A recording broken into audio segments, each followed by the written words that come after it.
Okay, well, welcome to our Tuesday chat. This is something we've been doing for a few weeks during the coronavirus pandemic so that we can all still communicate and touch base with each other and find out information that's important to us and our communities. So we're glad to have you all here. My name is Sonia Bingaman, and I'm the Regional Manager of the State Council on Developmental Disabilities. And I'd also like to introduce Kathy Bryan. She can wave. Wave, Kathy. And you have your name showing as well. Kathy and I are the staff for our office. We cover 10 counties, which include Sacramento, Yolo, Yuba, Sutter, Colusa, Placer, Nevada, Sierra, Alpine, and El Dorado counties. For the State Council, we have 12 offices around the state, so I know some of you are from distant areas, and so welcome to our call. The information we're going to be talking about today is statewide, so wherever you are, it's applicable. The State Council on Developmental Disabilities is established by state and federal law as an independent state agency to ensure that people with developmental disabilities and their families have access to the services and supports that they need in their communities. Through advocacy, capacity building, and systemic change, the State Council works to achieve a consumer and family-based system of individualized supports and other assistance. So during the COVID-19 pandemic, we've been reaching into the communities, asking family members, self-advocates, community members, organizations, what's happening, where the needs are, where the barriers are to accessing services, and trying to fix those problems wherever we can see them by talking to state or federal legislators or entities that can help make changes to the system. So we're happy today. We have the Regional Center represented, the ARC, and Disability Rights California, and many other organizations and individuals and family members. So welcome to our chat today. So we are excited to have Vance Taylor, who is the Chief of Access and Functional Needs for CalOES, Office of Emergency Services in California. And I'm going to let you introduce yourself in 1 second. I just want to say before we continue with our chat that these are weekly chats, so feel free to sign up for following weeks.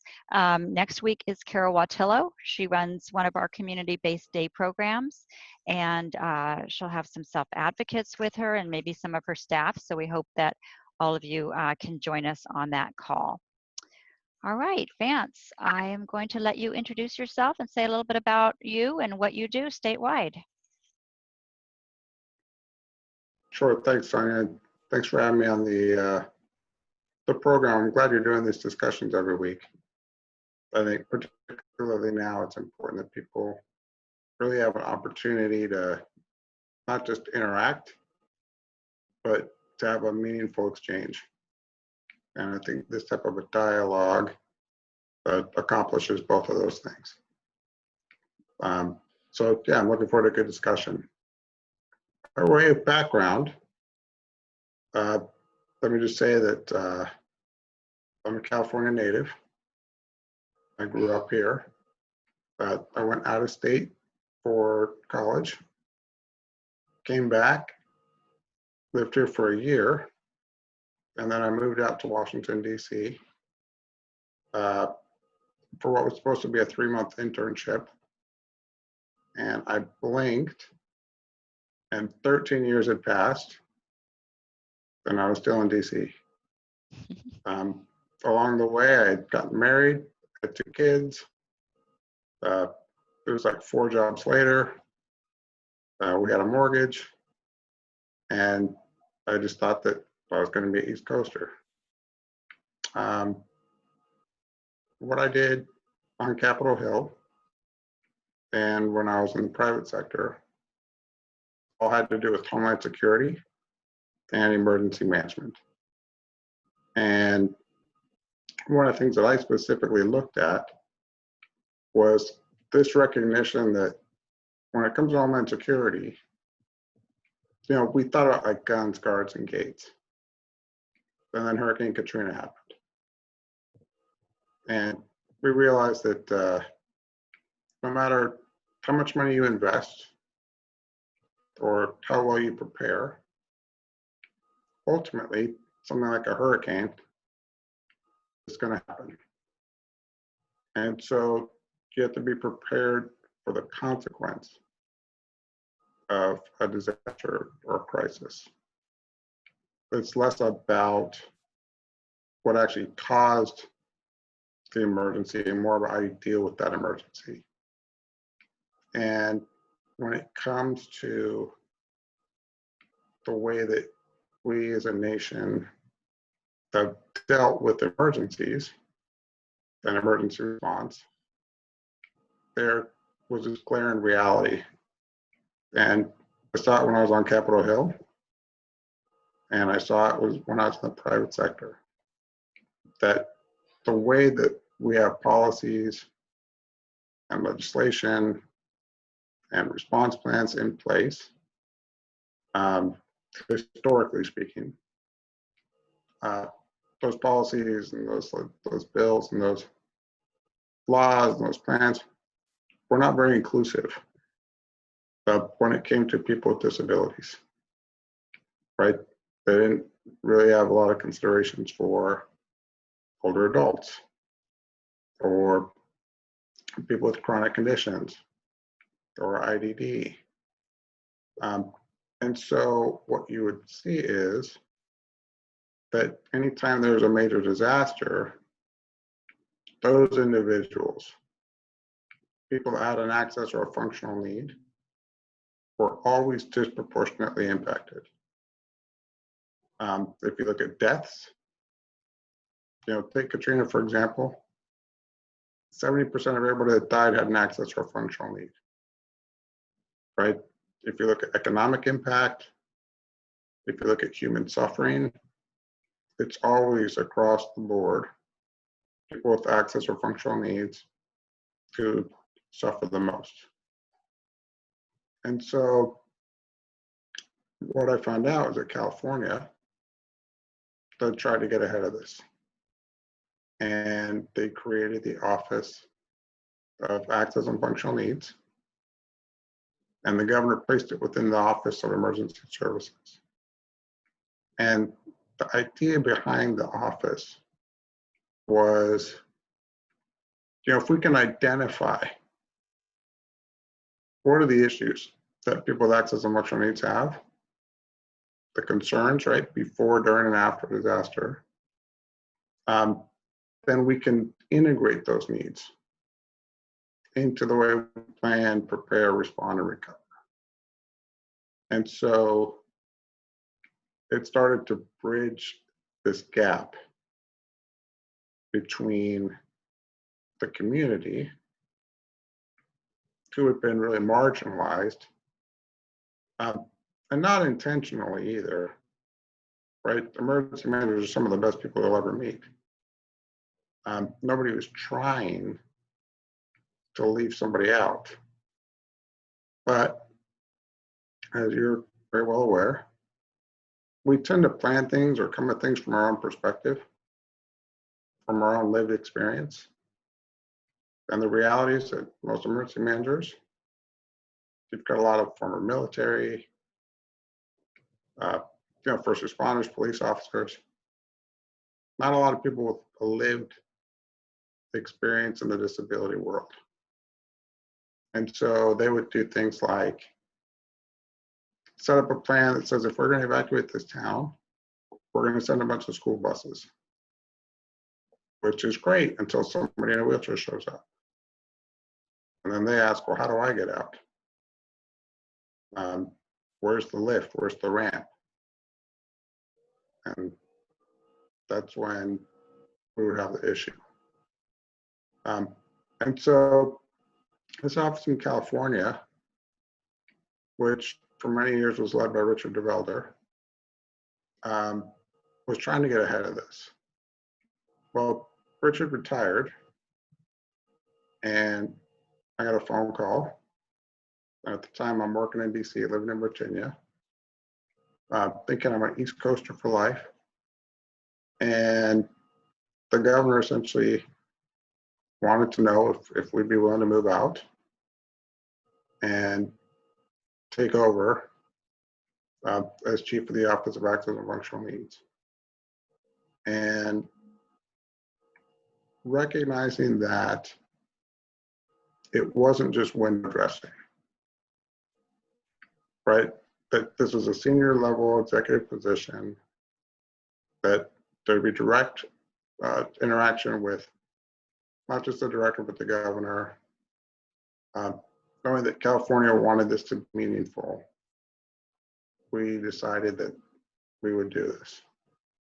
And so as a family, we packed into the minivan. We drove 3,000 miles along with our 2 puppies, which made for a very tight minivan. And we came out, and it was not even a month later. And a couple things happened. One, my predecessor passed away very unexpectedly, which meant all that institutional knowledge was gone. And he was great at a lot of things, but keeping files was not one of them. And 2, we had the Butte Valley fires, which at the time were like the 3rd and 7th worst fires in California state history. And so it was this all hands on deck kind of a crisis, and I just got thrown into it, which I think turned out to be a blessing in a lot of ways, because you're in it, right? You're going 14, 15-hour days every day of the week. 30 days later, you're still at it. And what we were able to do is I determined that the real strength of the office wasn't me, right? It wasn't any one individual. It wasn't that we were part of the governor's office. The real strength of the office, I determined, came in the partnerships that we had with the community. And so I committed that that's how things were going to run. It would run in partnership. And so we've been very fortunate to work very closely with the State Council on Developmental Disabilities, with CFILC, a lot of community-based organizations, some very local and others statewide. We've partnered with emergency management agencies. We've partnered with Silicon Valley, right? Basically, if I can catch you, I'm going to partner with you. And we've done that because moving this needle for people, it's bigger than any one individual. It takes a whole of community effort, and it takes a lot of bites at the same apple in order to have a meaningful impact. And I think all of that has steered us through my 5 years here, which have been the 5 most disaster-filled years in California state history, and now up to a global pandemic that disproportionately impacts individuals with disabilities and older adults and people with underlying medical conditions. So I think everything we've done has really put us in a position to be able to address this now. Vance, can you explain a little bit more what access and functional needs means? Because it's a broader category than most people think of, at least on this call, related to people with developmental disabilities. Yeah. What does that include? Yeah, so we're talking about a lot of people, right? We're talking about people who are older. We're talking about people with physical, developmental, intellectual disabilities. We're talking about people with chronic health conditions. We're talking about people whose primary language is not English. People who are experiencing homelessness or that are economically depressed. people who don't rely, or people who don't have their own transportation, right? They're transportation disadvantaged. Women in late stages of pregnancy, children. And so you can see that when you take all of those individuals that fall within those categories and you overlay it on a map of California, which has 40 million people, we're talking about a significant number of individuals, which is why we have to move away from this notion of it's somebody else, right? It's not somebody else, it's us. I go through, sometimes I'll go to these big conferences and I go down the list of what constitutes an access or functional need. And I watch people as they recognize, sometimes for the first time, wow, I've got an access or functional need.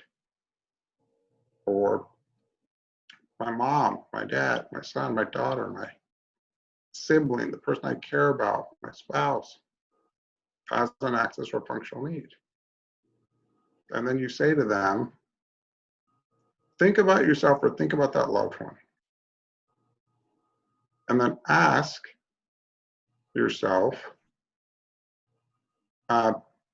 do they deserve equity when it comes to life-sustaining and life-saving emergency services? Do they deserve every opportunity to receive life-saving information just like their counterpart does? Do they deserve the same opportunity to evacuate and have transportation and flee to safety and go to a shelter where their needs are going to be met? And do they not only have, should they not only have that, but shouldn't they have all that in a way that is delivered with dignity, that allows them to maintain that dignity? And of course, the answer is yes.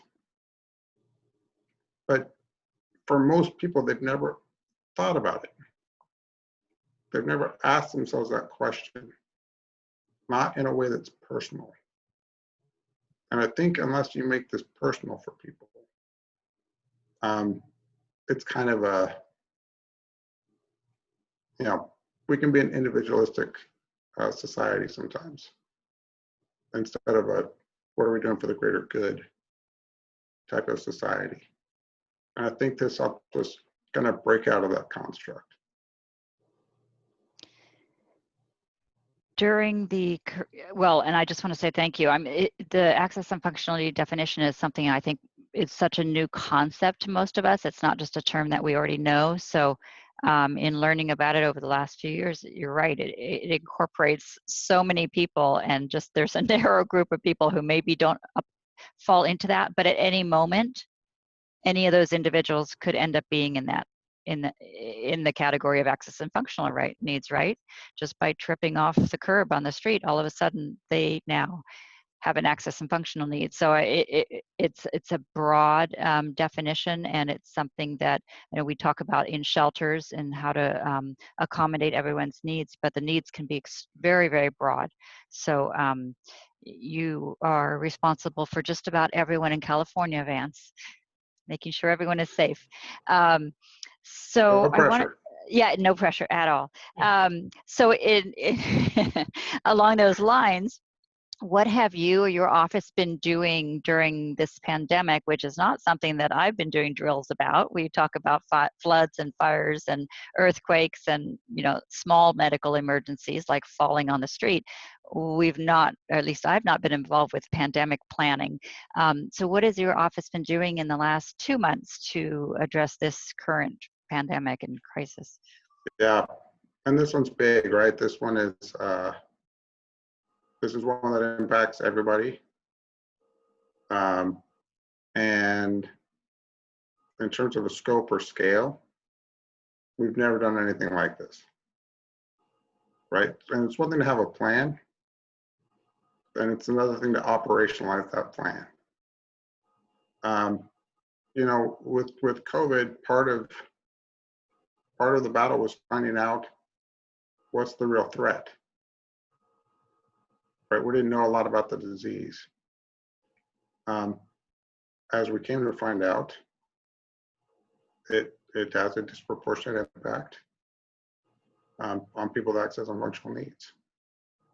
And so the governor was very quick to listen to his scientific advisors and public health advisors and issued the shelter-in-place directive, which we knew was going to put 5 to 6 million older adults in a situation where they were isolated.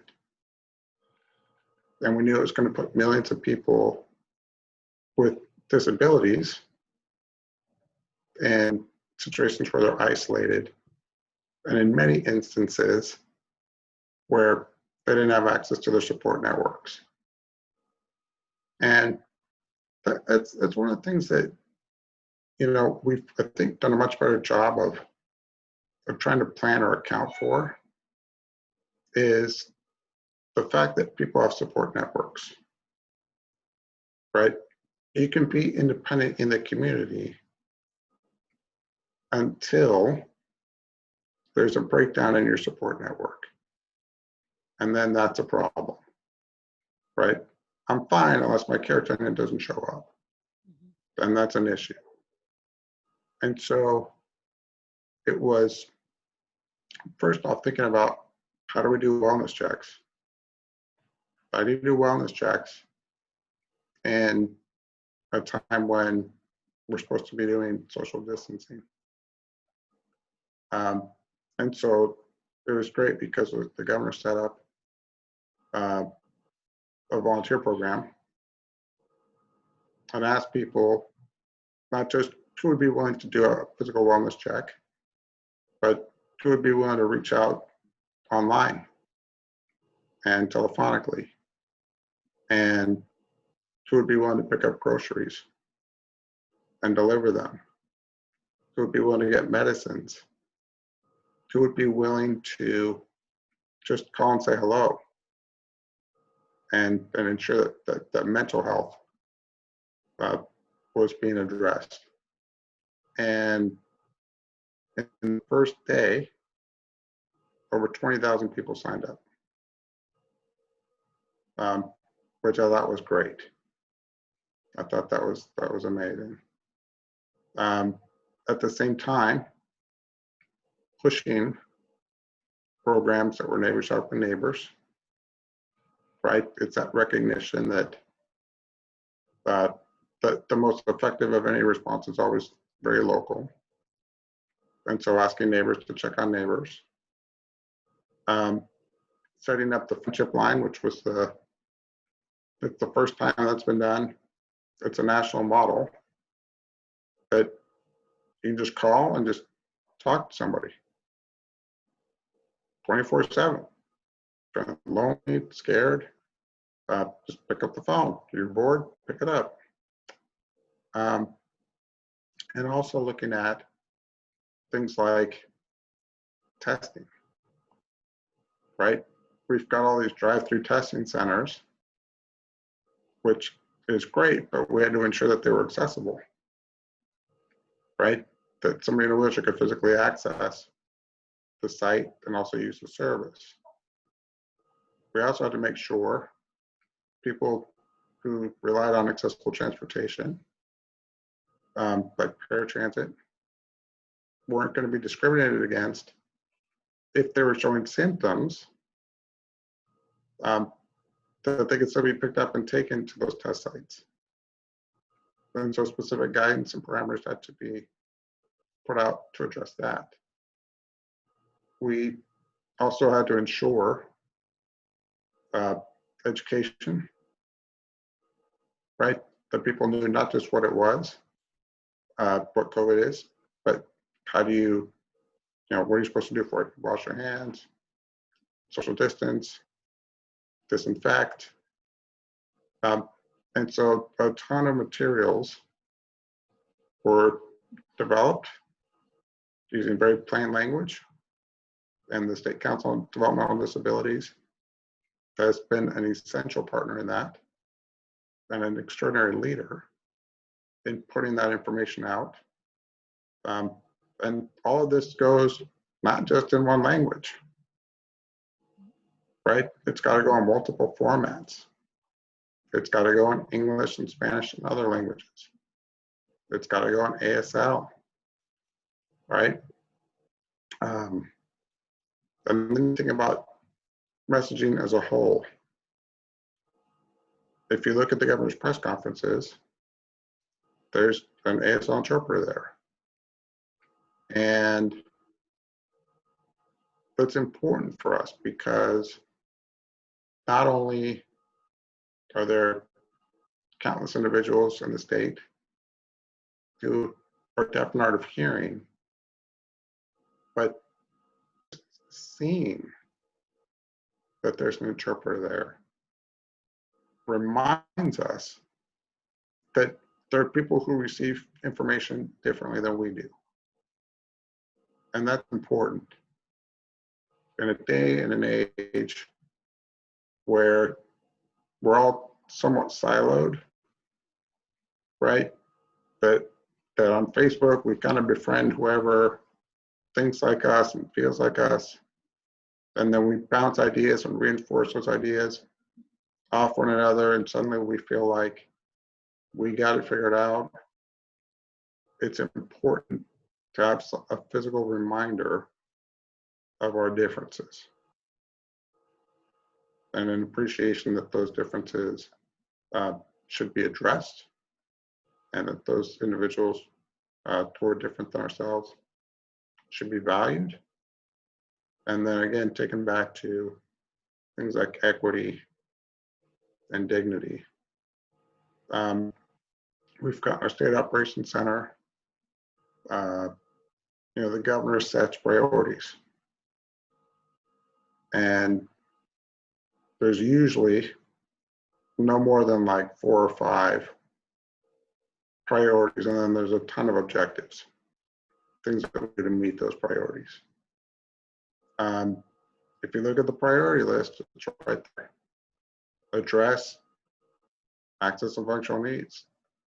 Ensure unmet needs are considered, and it's something that he feels very strongly about, and the director is committed to. Our leadership team feels it's a part of the DNA of what we do, and all of that trickles down and trickles through. And so you'll see that when we're setting up alternative care sites, that we're building physical and programmatic accessibility into those sites, right?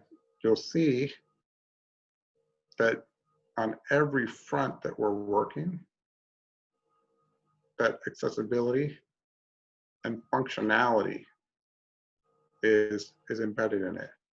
So when we set up this thing called Project Room Key, some of you may have heard about, the idea was you're going to take individuals from homeless encampments and give them an opportunity to be in either a trailer or a hotel room. Well, the trailers weren't accessible. And so the county the guidance that we put out to the counties was very clear about saying, because the trailers aren't accessible, we need to put priority placement for people with access needs at the hotels. People who don't have those considerations, they get the trailer. We have to make sure that we can accommodate people with access and functional needs who might have a physical or mobility impairment at the hotels. And so it's those type of reminders. It's building it into our programs in that form and fashion that kind of gets us where we need to go. You heard the governor say that starting Friday, a lot of businesses that are going to reopen. And we're looking to transition over weeks, in some cases months, back to what I think we would all recognize as a more normal way of day-to-day life. And yet, a very clear recognition that for people with underlying medical conditions and older adults, who are the most vulnerable for COVID, that we're going to have to continue to shelter in place.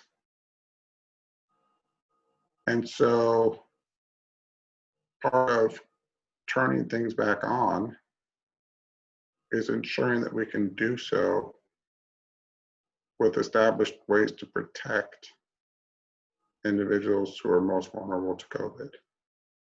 And that's everything from, let's make sure that there's protective equipment that IHSS providers can use, to let's make sure that there are job protections in place so that people in those categories are able to practice appropriate social distancing without having to choose, do I do that or do I report back to work? And so it is complex, and it does take a lot of resources and time and policy and money. But because the commitment's there, we're going to continue and keep at it. Thank you, Vance.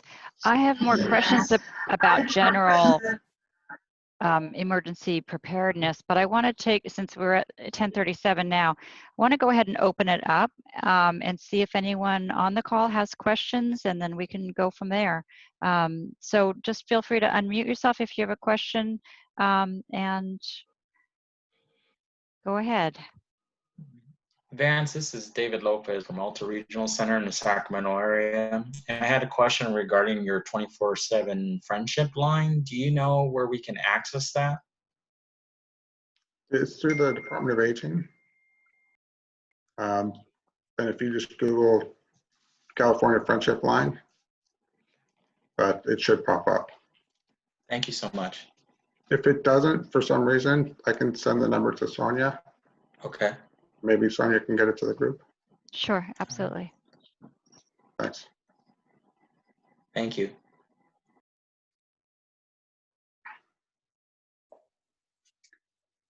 I have a question. My name's Karen, and we live in an area that has seen frequent PG&E outages during wildfire or high fire risk days. Yeah, where are you at, Karen? We're in a very small town called Lotus, which is in El Dorado County. We're about 45 minutes from the Capitol building, but even though it's in the metropolitan statistical area for Sacramento, we do have a number of rural areas in our county. The main point, however, is that my question is really about communications and where we are in just the massive communications failures that occur when PG&E shuts the power off in these, really large preventative methods. I know many people in our county lose their Wi-Fi, they lose their landline, and then the wireless providers become so overwhelmed that you also lose wireless. So there's a complete communications loss, which renders all the code red, facilities inoperable. And so just question is, you know, how is the state managing the PG&E bankruptcy, the loss of, you know, the power outages, and then the communications failures that result? Yeah, no, good question. And I won't speak to the bankruptcy as much as I'll speak to things on like the PSPS front. And you're right, you pointed out that, and this is something a lot of people don't recognize, like, you know, once that power goes out, I've lost the ability to maybe access the internet. And for a lot of people, if I don't have a phone and I don't have internet, and I can't text, then I can't call for help. And so unless somebody comes and physically checks in on me, there's no way for me to have assistance if I need it. And that's a very scary position to be in. And so there's a few things. One is we've been working with PG&E and the other IOUs to try and get them to refine the algorithm that they use for PSPS events. You know, because they used to say, well, high heat, low humidity, strong wind. But it felt like if you sneezed outside, they were like, shut it down, right? And so trying to refine those so that the PSPS events are not triggered as easily was important. Communicating about the program itself was also very important. Building out the medical baseline list was very important because most of these IOUs don't know who their customers are, right? So trying to get them to understand who their customers are and where they're at and who's going to need assistance, and looking at things like priority restoration were very important as well. From a planning level, we've looked at things like how do we leverage CERT teams, right? This neighbors helping neighbors approach to do wellness checks. We're also on the medical baseline list, PG&E and the other IOUs during COVID are allowing people to sign up for that program without the medical verification, which is great. And if that's something you didn't know, please push that message out, that people can sign up for that right now. And it's basically just kind of a take your word for it kind of a situation. But they've got to get better at communicating on the front end that, hey, a power outage is coming. They are tying in now more with the independent living centers. A program's announced where local ILCs now will serve, if they have power, as charging centers. They'll also loan out batteries. They'll also help do things like book a hotel room.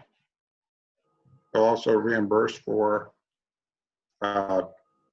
cost of transportation to evacuate.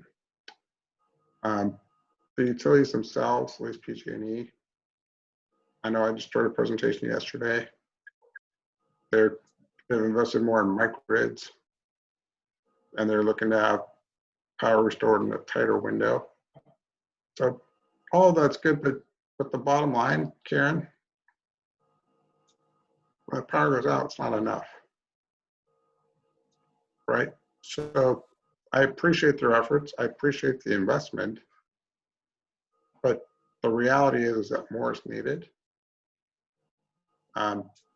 We have encouraged them, and they just set up a broader stakeholder program where they can be informed by community-based organizations as to what concerns people with access to electricity have. And we feel like the more direct input that they receive, the more accountable they become, as well as informed. So there's no easy answer on that one. For us, it's always hard because we don't have authority over PG&E. And yet, as emergency managers, we're left to deal with the consequence of a PSPS. And that's a tenuous position to be in. Yeah, well, everyone around us has invested in backup generators because of all of this. But what's been a surprise has been that AT&T landlines have failed in these large blackouts. Yeah. And most of us, you know, have held on to those for emergency purposes. So that it is, you know, we're sort of islands of self-sufficiency, but we don't have a clue what's going on out there when a wildfire is coming, because all forms of communication have been cut off. And I think that's primarily a communications utility, you know, backup planning kind of issue, as opposed to a PG&E issue. Well, and they've gotten off kind of scot-free up to this point, and they're not happy with our director, because right before COVID, there was a hearing, and he called them out, right? That this notion that if the communication infrastructure goes down, then suddenly these programs like Code Red or Everbridge don't matter. Right. And so it's that Achilles heel that people haven't talked about. And so the PUC has started to look into that further, and I know that communication companies are starting to feel that a little bit more. So, to say our director is probably not the favorite person on their list right now, but that's okay, because it's got to be addressed. Great, thanks. Vance, sometimes we work on trainings, and we've worked together, I know, in the past on emergency plans and go kits and having things ready. And I know one statement that always sticks in my mind of what you often say is, plan that nobody is going to come and get you. That you need to be able to be self-sufficient in some way and help yourself, because we just don't know what the disaster is going to look like and what's going to happen. So you need to try to be self-sufficient. Did I quote you correctly? And what can we do if yeah, it's a terrifying thing to say, and it's a terrifying thing to hear, I think, for all of us, because we think that somebody's going to come and get us. Is there anything that you can share about those go bags and the plan and the materials we work with people to prepare and to fill out those forms and have them ready? I know that the issue with COVID that came to light with those forms was having your one-page information sheet. Really have it ready so that if you do have to go to the hospital, that you have that vital information written down. And you might need a different one for the hospital versus when you're going to your program, or you're going to your job, or you're going to just a regular doctor's appointment, or you're just going to the park. You might have a different one of information about yourself, because in different environments, for example, say somebody who doesn't use words to communicate or uses a different way to communicate might need to have that information different for different settings. Is there anything that you can share about what we can do to prepare and the best ways to work on getting ready? And so many of those things don't cost money to do. They just take time and effort to sit down and actually put that information together, not relying on our cell phone to have that information. Yeah, one of the things, Sonia, that we always see is inevitably, I go to a shelter and you run into the sweet little old lady that says, I need my heart medicine. And you're like, well, what do you take? I take a blue pill and an orange pill. What are they called? I don't know. What's the dosage? I'm not sure. Okay, who's your doctor? Well, my daughter has that info. She takes care of that. What's her phone number? It's in my phone. Where's your phone? I left it at the house. Right? So I kind of use that as kind of a joke. But it actually happens.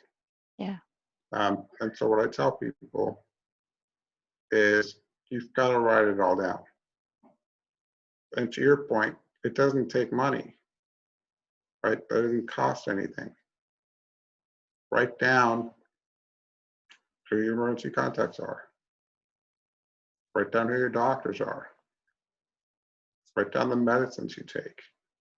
We are really good at getting people medicines during emergencies. But we have to know what they take. We have to be able to contact physicians when needed. The other thing is, if you look at a go bag, just think about, if I had to leave right now, what would I need to take with me? And some of that you can put together and just have it ready. But you know, if you're like me, there's durable medical equipment. There's things that maybe you can't have backed up right away, but write it down. Make a list. In an emergency, I need to take, and then write it down. The number one thing people forget, wheelchair chargers. Inevitably, they forget their wheelchair charger. And I always think about it like this. When you're going on a trip, right? You have that list of things to check before you leave. Did I turn off the appliances? Did I whatever? Is there cat food, dog food, whatever it is? And the reason why is because you know that when you're scrambling to get out the door to make your flight, that you're not going to be able to logically think through and remember every single item on your to-do list. And so you write it down. Well, how stressed out do you think you're going to be when a notice comes through on your phone that says, leave your house or you're going to die? Right? Do you think that you're going to be in the right frame of mind to be able to calmly think through every item you should take in that exact moment? Of course not. So write it down. The other thing I tell people is that you got to go 4 or 5 people deep, right? And what that means is, I mean, if you're like me, I don't drive, so I need assistance evacuating, and I try and think of for the 4 or 5 people that during an emergency I could call to help me. My wife is number 1 on the list. She's a fan. She likes me, right? So, assuming I haven't forgotten any anniversaries or anything, I think she'll be there. Mother's Day is coming up. That's right. My mom's on my list too. My mom lives close. And so if I remember Mother's Day, she'll help me. A neighbor is on there. I've got a friend from church that's on there, and I've got one colleague at work. And the idea there is that I can't expect that all 5 of them are going to be available to help me at any given point in time. Right? That's just not the way life works. But of the 5, it's reasonable to assume that at least one of them will be able to help me. And so you really got to put that list together. And you got to think about who it is you're going to rely on. And the last thing I tell people is when that evacuation order comes through, you have to go. And nobody wants to go, right? I don't want to go to a shelter. I love my house. My house is set up to meet my needs. I'm